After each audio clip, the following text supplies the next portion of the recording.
everyone, welcome back to this channel Easy Visibility।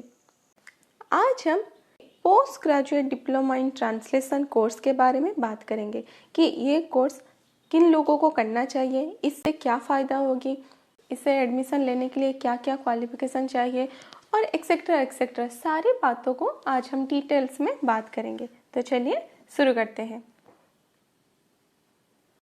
So basically अगर आप एक translator बनना चाहते हो तो ये कोर्स आपको करना पड़ेगा। जैसे कि हर साल बहुत सारी वैकेंसीज आती है ट्रांसलेटर की, चाहे एसएससी जीएसटी का हो, एसएसटी का हो, बैंक, रेलवे, इसरो, फसाई एक्सेट्रा, हर जगह एक ट्रांसलेटर की ज़रूरत पड़ती है और इसीलिए हर साल ट्रांसलेटर की वैकेंसीज आती है। अगर आप इसमें अप्लाई करना चाहते हो तो आपको ये कोर्स करना पड़ेगा। इससे करने के लिए आपका मिनिमम क्वालिफिकेशन ग्रेजुएशन होना चाहिए, मतलब चाहे आप किसी भी सब्जेक्ट से ग्रेजुएशन क्यों ना किए हो, आप इस कोर्स में एडमिशन ले सकते हो। जैसे कि आप सबको पता है, इग्नू में 2 सेशन में एडमिशन होता है, जनवरी सेशन और जुलाई सेशन। सो इस कोर्स के लिए भी आप जनवरी सेशन और जुलाई सेशन दोनों सेशन में से किसी एक सेशन में एडमिशन ले सकते हो। इसका एडमिशन फ़ी 4000 रुपीज़ है और सबसे अच्छी बात यह है कि स्टडी मटेरियल्स भी इसी के अंदर ही आ जाते हैं। स्टडी मटेरियल्स के लिए आपको कोई अलग से कोई पे नहीं करना पड़ता। इवन एडमिशन के टाइम पे ही आपको पूछा जाता है कि आप जो आपका स्टडी मटेरियल्स है, बुक्स एक्सेट्रा, तो आप उसे हार्ड कॉपी में चाहते हो या फिर सॉफ्ट कॉपी में। अगर आप हार्ड कॉपी में चाहते हो तो 4000 रुपीज़ में सारा कुछ हो जाता है। अगर आपने सॉफ्ट कॉपी चूज किया तो आपको 4000 में से कुछ कम ही पैसे देने पड़ते हैं। और इस सिचुएशन में आपको सॉफ्ट कॉपी यानी पीडीएफ में पढ़ाई करना पड़ता है। जैसे कि ई ज्ञान कोर्स में सारे बुक्स के पीडीएफ अवेलेबल होते हैं, आपको जाके वहाँ पे डाउनलोड करना है।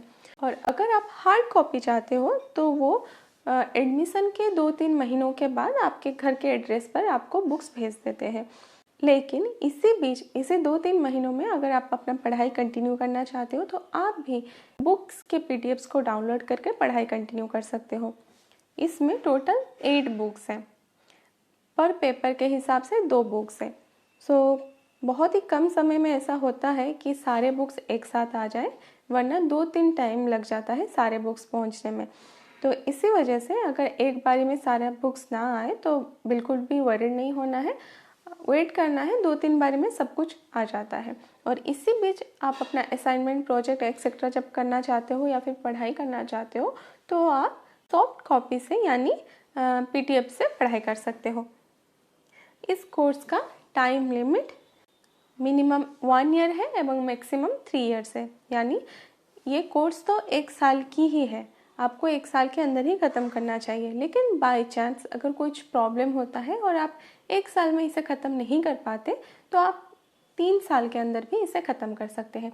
लेकिन अगर 3 साल बीत जाने के बाद भी आप इसे ख़त्म नहीं कर पाए तो आपका एडमिशन कैंसिल हो जाता है और दोबारा आपको पे करके एडमिशन लेना पड़ता है। ठीक है, तो आप हमेशा कोशिश करना कि आप 1 साल के अंदर या फिर ज़्यादा से ज़्यादा 3 साल के अंदर ही इसे कंप्लीट कर लें। अभी बात करेंगे कि इस कोर्स के टोटल कितने पेपर्स हैं। तो इस कोर्स में टोटल 5 पेपर्स हैं, 4 थ्योरी के पेपर हैं और 1 प्रोजेक्ट है। और इन 4 थ्योरी के पेपर के लिए आपको 4 असाइनमेंट भी करना पड़ता है और आपको 4 एग्ज़ाम्स भी देना पड़ता है। इसका मतलब 5 पेपर है, उसमें से जो 4 पेपर है उसका आप पहले असाइनमेंट करोगे, फिर उसके बाद आपको उसका एग्ज़ाम भी देना पड़ेगा। और जो असाइनमेंट है वो 30% के हिसाब से और जो एग्ज़ाम है वो 70% के हिसाब से टोटल कैलकुलेट किया जाएगा और आपको अपना मार्क्स दिया जाएगा। और जो बाकी रहा 5th पेपर यानी प्रोजेक्ट, उसके लिए आपको कोई भी एग्ज़ाम नहीं देना होता है, उसमें बस आपको प्रोजेक्ट बना के दिल्ली को भेजना होता है और वो जो मार्क देते हैं वही फाइनल होता है। अगर आप जनवरी सेशन में एडमिशन लोगे तो आपका असाइनमेंट सबमिट करने का लास्ट डेट 30 सितंबर और प्रोजेक्ट सबमिट करने का लास्ट डेट 30 नवंबर होगा। और अगर आप जुलाई सेशन में एडमिशन लोगे तो आपका असाइनमेंट और प्रोजेक्ट सबमिट करने का लास्ट डेट 31 मार्च और 31 मई होगा। इसीलिए आप अपने हिसाब से जिस सेशन में भी आप एडमिशन लोगे आप हमेशा कोशिश करना कि लास्ट डेट से 1 महीने पहले ही अपना असाइनमेंट और प्रोजेक्ट को सबमिट कर लो। ये जो असाइनमेंट होता है उसे आपको स्टडी सेंटर में सबमिट करना होता है और जो प्रोजेक्ट होता है उसे आपको डेली स्पीड पोस्ट करना होता है। और एक बात, अगर बाय चांस आपने जनवरी सेशन में एडमिशन लिया लेकिन कुछ प्रॉब्लम की वजह से आप अपना असाइनमेंट और प्रोजेक्ट सबमिट नहीं कर पाए, तो आप जुलाई सेशन के लास्ट डेट के पहले भी अपना असाइनमेंट और प्रोजेक्ट सबमिट कर सकते हो। और अगर आप 1 साल के भीतर भी अपना असाइनमेंट और प्रोजेक्ट सबमिट नहीं कर पाए और अगले साल आप अपना असाइनमेंट और प्रोजेक्ट सबमिट करना चाहते हो, तो आपको उसी साल में जो असाइनमेंट और प्रोजेक्ट दिया जाएगा उसको सॉल्व करना पड़ेगा, ना कि आप जिस सेशन में एडमिशन लिए हो। यानी कहने का मतलब ये है कि अगर आप 2022 में एडमिशन लेते हो और उस साल किसी कारणवश आप अपना असाइनमेंट और प्रोजेक्ट सबमिट नहीं कर पाते हो और 2023 में आप अपना असाइनमेंट और प्रोजेक्ट सबमिट करना चाहते हो, तो 2023 में जो आपको क्वेश्चन असाइनमेंट और प्रोजेक्ट का दिया जाएगा, आपको उसको सॉल्व करके भेजना है, ना कि 2022 का। ठीक है, तो इसीलिए हमेशा कोशिश करना कि जिस साल आप एडमिशन ले रहे हो उसी सेशन में ही असाइनमेंट और प्रोजेक्ट को सबमिट कर लो। और असाइनमेंट और प्रोजेक्ट को बहुत ही अच्छे से आपको बनाना है, क्योंकि इसमें जो आपको मार्क दिया जाता है उसे आप ना तो रीचेकिंग कर सकते हो, ना ही रीएवैल्यूएशन कर सकते हो। तो इसी वजह से आप बहुत अच्छे से सुंदर अक्षरों से और बिना काट छाट किए अच्छे से लिख के भेजना। ठीक है, अभी बात करते हैं इसके एग्ज़ाम्स के बारे में। अगर आप जनवरी सेशन में एडमिशन लेते हो तो आपका एग्ज़ाम दिसंबर में होगा, और अगर आप जुलाई सेशन में एडमिशन लोगे तो आपका एग्ज़ाम जून में होगा। अगर आप जनवरी सेशन में एडमिशन लेते हो लेकिन आप दिसंबर में अपना एग्ज़ाम नहीं दे सके, तो आप जून में भी एग्ज़ाम दे सकते हो। लेकिन आप ऐसा मेक श्योर करना कि जिस भी पेपर का आप एग्ज़ाम दोगे, एटलीस्ट उस पेपर का असाइनमेंट सबमिट सेशन में करना ही करना है। ठीक है, और आपका जो एग्ज़ाम होता है उसका फ़ी पर पेपर 200 होता है। अभी तो 200 ही चल रहा है, लेकिन हर 2-3 सालों में ये थोड़ा थोड़ा पैसा इंक्रीज़ करते हैं। तो अभी 2021 में अभी ये 200 रुपीज़ पर पेपर लेते हैं। और इसके बाद आपको कुछ भी पैसा खर्च नहीं करना। आपका जो मार्कशीट और प्रोविजनल सर्टिफिकेट होता है वो आपके एड्रेस पर भेज देते हैं।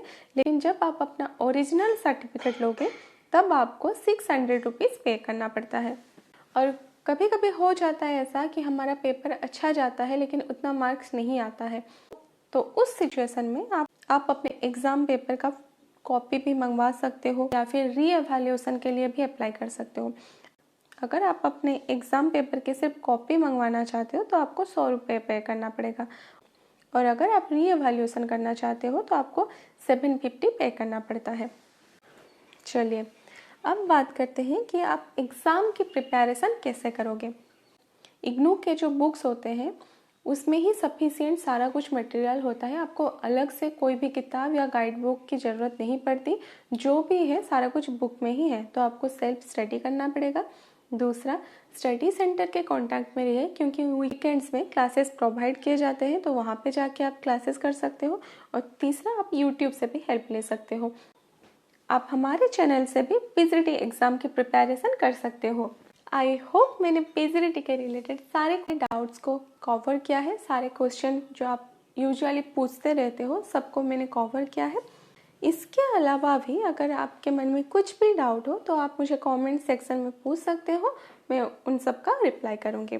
अगर आप लोगों को ये वीडियो थोड़ा सा भी फ़ायदेमंद लगा होगा तो इस वीडियो को प्लीज़ लाइक कीजिए और अपने दोस्तों के साथ भी शेयर कीजिए, ताकि वो भी पीजीटी के रिलेटेड सारे डाउट्स को क्लियर कर सके।